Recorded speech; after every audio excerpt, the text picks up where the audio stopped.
Отже, російську пропаганду вже порвало через ці атакамси. Важливо зауважити, що рішення президента США Байдена передати ще в березні такі ракети для України було ухвалене після того, як Сполучені Штати вивчили ситуацію з застосуванням північно-корейських ракет з боку Росії і зрозуміли, що на Росію жодні аргументи, вкотре зрозуміли, запізніло зрозуміли, що на Росію жодні аргументи стосовно там дипломатичного стримування, не ескалації чи відмови від ескалації конфлікту не діють. Росія ескалює сама і застосовує, знову ж таки, ті ракети, які Сполучені Штати дуже просили не застосовувати у цій війні, а саме північно-корейського виробництва. Після цього кроку, після цього рішення, власне кажучи, Вашингтона, після цього рішення Москви застосовувати такі ракети, у Вашингтоні прийняли своє дзеркальне, як вони вважають, рішення надати Україні ракети «Атакамс». Тобто Росія перейшла певні червоні лінії і сама спонукала Вашингтон, спровокувала цю передачу «Атакамсів» для України. Тепер там у Росії плачуть, прямо таки в телевізійних студіях, хвилюються і переживають, по яких же цілях і містах можуть далекобійні ракети американського виробництва прилетіти. Хоча ми знаємо, що є пряма, скажімо так, заборона використовувати ці ракети для ударів по безпосередньо російській території, по окупованих територіях можна, в тому числі Крим, в тому числі Керченський міст, але безпосередньо по території Російської Федерації до, скажімо так, її вторгнення не так, як Росія собі території сприймає, так, а як весь світ сприймає кордони Росії. По міжнародно визнаних кордонах і території Росії бити атакамсами не можна. І хоча така заборона існує, російська пропаганда вже там розганяє свою версію можливого розвитку подій, і там реально, принаймні, переконують свою аудиторію, не знаю, чи вони в студії в це вірять, але аудиторію переконують, що Україна почне бити такими ракетами по російських містах. Послухаємо, власне, і подивимося, як це було.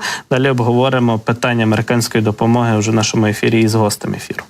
Для понимания, атакамсы 300 километров – это Белгород, Курск, Брянск, Воронеж, Севастополь, Орел, Липецк, Донецк, Луганск, Ростов-на-Дону. Это огромная территория нашей страны, до которой украинцы теперь достают. Говорю «теперь», несмотря на то, что американские источники сообщают, что оружие будет поставлено только к концу недели, но мы всякий раз фиксируем, прежде чем объявлять о военной помощи, американцы, как правило, эту помощь доставляют на Украину. Так что исходим из того, что все то, что полагается из 61 миллиарда пакета военной помощи, уже находится на территории нашего врага.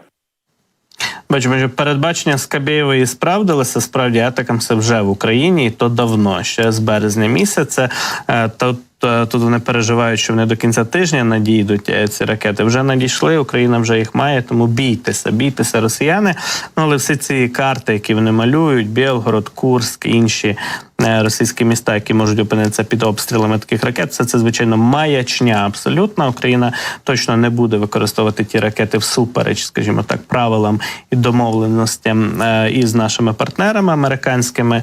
Очевидно, що будуть бити по інших цілях, яких предостатньо і в Криму, і на нашому півдні, і на сході, на окупованих територіях. Тобто ворожий тил буде випотрошуватися цими ракетами, власне, знищуватися атакамсами. Проте, чи вийшло тепер військове співробітництво Сполучених Штатів Америки та України на новий рівень після багатостраждальних місяців дебатів, полеміки і, зрештою, голосування успішного підписання цього закону. Говоримо далі із Дмитром Шаранговським, політологом, міжнародником і проректором Українського католицького університету.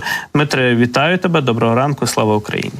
Героям слава. Вітання, Андрій. Дякую, що відгукнувся на наше запрошення. Отже, хотілося би розпитати тебе про те, як далі будуть зараз, в якому темпі розвиватися наш діалог і співробітництво зі Сполученими Штатами. Ми бачимо, що перший пакет допомоги, він збільшений у масштабах, у розмірах, $1 мільярд.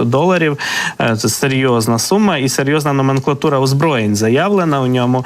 І, власне кажучи, чи можемо ми говорити про те, що після того, як вже офіційно визнав Білий Дім передачу далекобійних ракет для України, ми виходимо на якийсь новий рівень співробітництва із американцями? Ну і так, і ні. З одного боку, так, щодо далекобійної зброї, це новинка, це те, що українці дуже давно просили, і це те, що постійно відтягувалося.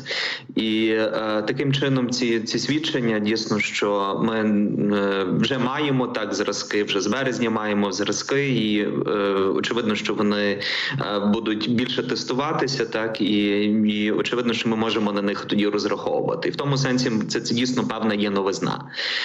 З іншого боку, ми маємо також поставки цього озброєння, яке ми вже давно просили, яке вже, власне, затримувалося так через блокування.